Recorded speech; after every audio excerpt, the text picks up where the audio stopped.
proposal to ban anyone on the government's no-fly list from legally obtaining firearms is high on the list of security measures President Obama is urging Congress to enact. Maryland lawmakers considered taking that same action this year.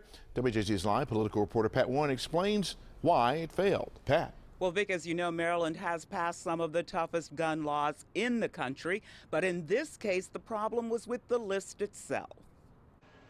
The Orlando Massacre reignites efforts to keep assault weapons out of the hands of terrorists. Unfortunately, our politics have conspired to make it as easy as possible for a terrorist to buy extraordinarily powerful weapons, and they can do so legally. U.S. Senate Democrats are backing an amendment to the pending spending bill that prevents people on the no-fly list and terrorist watch list from buying guns. Maryland lawmakers considered doing that this year. Would you say that this state is ahead of the curve on this? Well, we were not able to pass the bill. It was my bill. The idea is simply to say that if you're on the terrorist watch list, you shouldn't be able to buy a firearm in the state.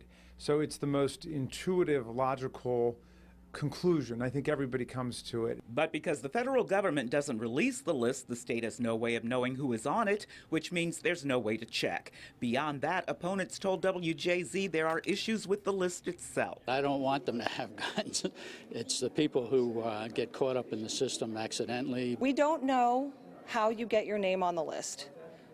We don't know how you get your name off the list. That's an issue for the federal government to resolve. If we're going to have a terror watch list, it doesn't make sense to allow people on it to get firearms. A vote on the amendment is expected next week.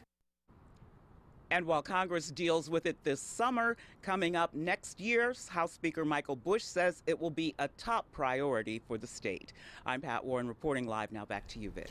Pat, thank you. The U.S. Senate has scheduled votes Monday on 4 gun control proposals.